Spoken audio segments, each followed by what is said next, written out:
Keep my head up when I act, head up that's a fact.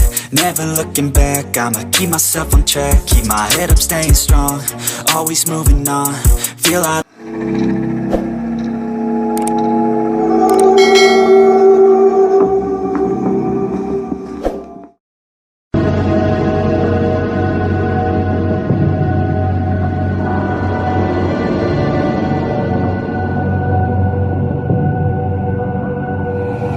Assalamualaikum warahmatullahi wabarakatuh. Kali ini saya akan cerita kisah nyata yang aku alami sendiri. Aku seorang anak tunggal, lahir di Wonogiri tahun 95. Ibuku asli Demak dan bapakku asli Wonogiri. Di tahun 96 kami bertiga pindah ke Demak di rumah mbah atau orang tua dari ibuku. Mbahku orang yang gak punya rumah pun numpang di tanah saudara Mbah Putri. Dan dulu sebelum tanah itu dibangun rumah, tempat ini hanya tanah kosong dengan banyak pohon dan ada satu pohon besar. Kalau orang Demak menyebutnya pohon meh. Setiap orang desa yang lewat di dekat tanah itu ngerasa tanah itu dan pohon-pohonnya seperti berbayang-bayang, seperti bikin orang halusinasi gitu. Pokoknya ngelihat aja bikin ngeri. Dan suatu malam ada orang desa yang gak sengaja lihat sosok makhluk halus di pohon meh saat pulang dari nongkrong. Konon ceritanya sosok itu seperti orang tinggi hitam, naik kuda hitam, namun tanpa kepala. Setelah ada yang melihat sosok tersebut, menyebarlah berita ke masyarakat desa.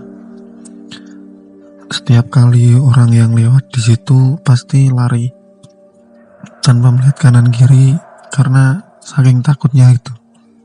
Sampai akhirnya saudara Mbah Putri cerita ke Mbah Putri, katanya suruh bikin rumah di situ daripada ngontrak sana sini. Dan setuju. Dan Mbah Kakung tuh orang pinter. Kalau orang Jawa tuh nyebutnya wong duwe ilmu. Saat lihat tanah itu sama pohon-pohonnya emang nggak beres. Akhirnya nggak tahu digimanain, intinya pohon itu ditebangin semua dan cuma tersisa satu pohon meh yang gede itu. Terus dibangunlah rumah yang temboknya hanya dari anyaman bambu, tiang penyangga tuh dari bambu, batang bambu, dan genteng yang apa adanya. Saat berdirinya rumah itu ibuku masih kecil, dan yang pasti aku belum lahir. Itu sekilas cerita dari berdirinya rumah yang mau aku pindah itu. Nah lanjut, tahun 96 pindahlah kami dari Wonogiri ke Demak di rumah mbahku itu. Saat aku berumur 5 tahun, tiap aku diajak main temen di depan rumah, aku pasti melihat pohon meh yang gede itu. Kayak bergetar tiap kali aku melihatnya itu. Gimana ya ngejelasnya, kayak ngebayang-bayang gitu lah.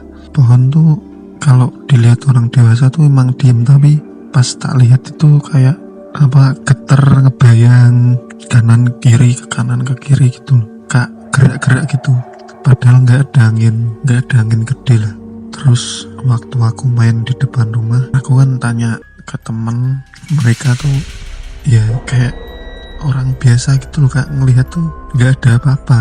Tapi Mbak Kakung tuh tahu kalau emang pohon itu tuh dulu susah ditebang karena emang ada penunggunya. Dan tiap kali aku main di depan rumah sama temen, Mbah Kakung tuh selalu ngawasi gitu. Sampai suatu malam Mbah Kakung tuh kecolongan. Malam itu ngerasa pengen buang air kecil, dan aku bangunin ibuku buat nganter ke depan. Tapi ibuku juga masih ngantuk-ngantuk dan cuma diantar sampai pintu depan rumah. Secara nggak sadar aku buang air kecil tuh di bawah pohon meh itu. Belum selesai aku buang air kecil, ada suara kayak benda jatuh dari pohon, kresek-kresek karena kena daun-daun di atas pohon. Aku refleks langsung lihat ke atas, dan saat itulah aku ngelihat penunggu pohon meh.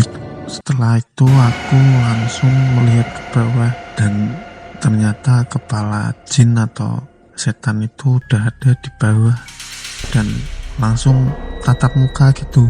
Aku ngelihat dia, terus dia ngelihat aku gitu. Badan tuh udah nggak bisa gerak. Saat itu emang pertama kali aku denger suara jin atau setan bicara langsung tanpa ada mediumisasi. Bayangin rasanya anak 5 tahun diajak bicara, dan yang aku ingat cuma dia tuh ketawa terus bilang kalau Jawanya tuh ngopo nguyuh ning kene. Terus ibuku yang nungguin lama sadar kok nggak kembali, akhirnya terus keluar ngelihat anaknya tuh diem aja, dipanggil tuh cuma diem.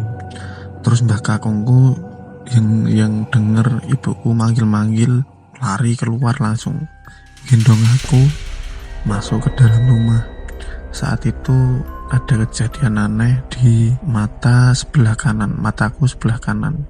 Umumnya mata normal tuh pasti tahu kan, tapi mataku sebelah kanan tuh warnanya tuh putih, kayak orang dewasa nakutin anak kecil gitu loh, matanya diputihin gitu. Nah kayak gitu, cuma yang sebelah kanan aja. Terus mbahku nyuruh ibuku ngambilin air, habis itu dibasuh ke mukaku. Nggak tahu gimana tuh mataku bisa kembali kayak normal gitulah. Dan besoknya pohon itu dibaku sama Mbah Kakung dengan nada marah. Nggak tahu, mungkin lagi ngomong sama penunggu di pohon itu ya.